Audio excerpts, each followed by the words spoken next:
friends, neurons are one of the most interesting cells of our body. They are dynamically polarized such that dendrites receives the information and axons transmits this information. More details about the structure of neuron we have covered in another video. Neurons are highly specialized and they perform a very specific function.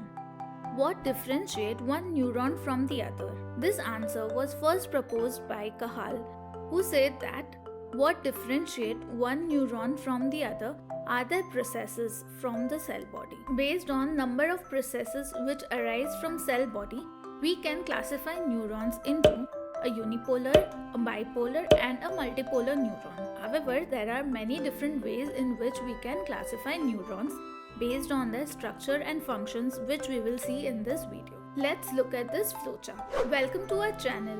Friends, if you like seeing videos based on physiology, please consider subscribing to us. So guys, remember, this is not any official classification of neurons. To ease our understanding how this classification works, we are using this flowchart. So guys, let's begin. We can classify the neurons based on their structure or based on their functions. Now, if we focus on structure, most commonly what we use is the classification based on the number of processes. We can also classify the neurons according to structural properties of dendrites and axons. If only one process arises from the cell body, we call it unipolar neuron. If there are two processes, we call them bipolar neurons. And if many processes arise, then they are called multipolar neurons. Now let's look at these neurons in details and see where they are found. So here you can see a cell body of neuron from which only one process is arising. Now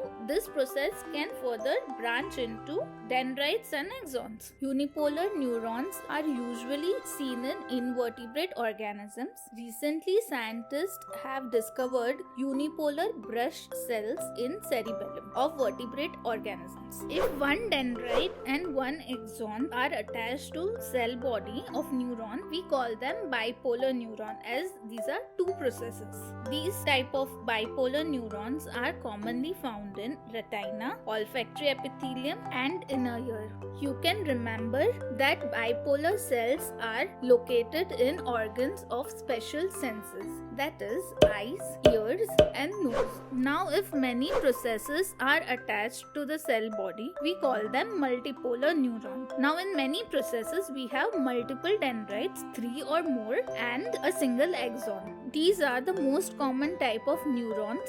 For example, the pyramidal cells of cerebral cortex, Purkinje cells of cerebellum, the lower motor neurons in spinal cord, and basically most of the neurons present in body.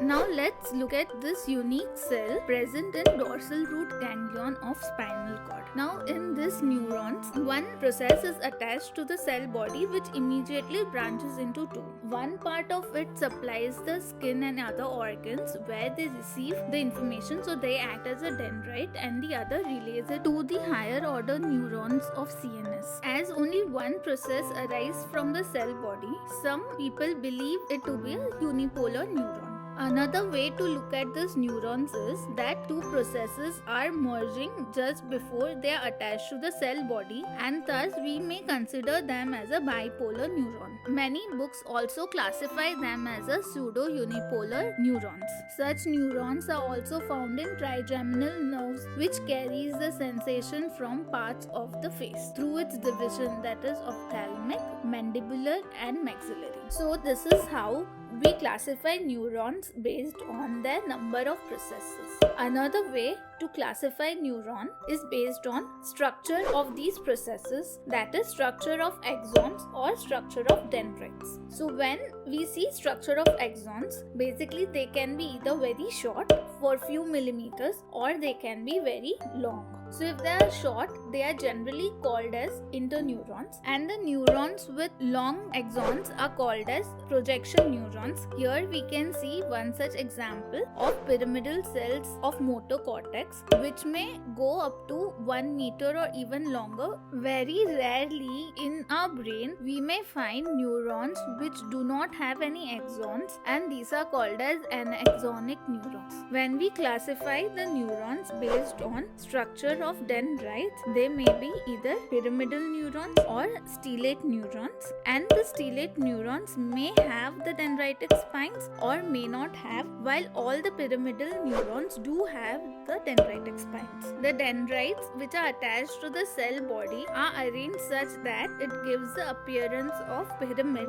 and thus these neurons are called as pyramidal neurons. They are found in cerebral cortex. Along with pyramidal neurons, there are some neurons where the dendrites appears to be radiating from the cell body. These are called as stellate neurons. Now all the pyramidal neurons have the dendritic spines, but the stellate neurons may or may not have these dendritic spines. As we saw in our previous video, these dendritic spines are specialized structure to receive the information from previous neurons. Up till now, the classifications which we saw were based on the structure of neurons. Now let's see how we can classify the neurons based on their functions. In our day-to-day practice, we generally use the nomenclature based on this functional classification. So here we have neurons which carries the information towards CNS.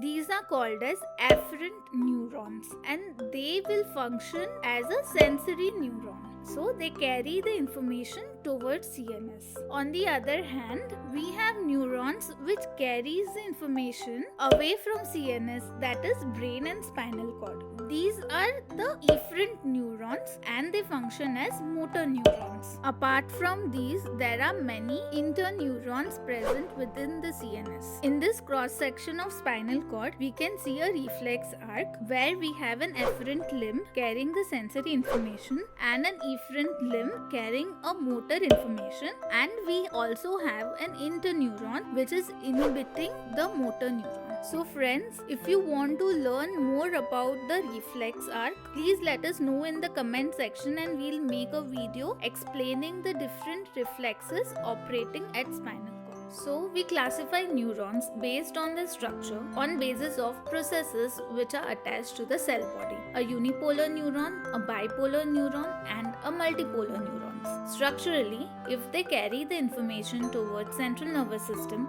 they are called afferent neurons or sensory neurons, and the ones which carry the information away from central nervous system are motor neurons or efferent neurons.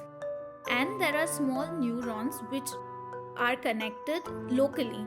They are called as interneurons. So friends, if you learned something new about neurons, please consider liking this video and please subscribe to our channel so that you can get notification whenever we upload the new video.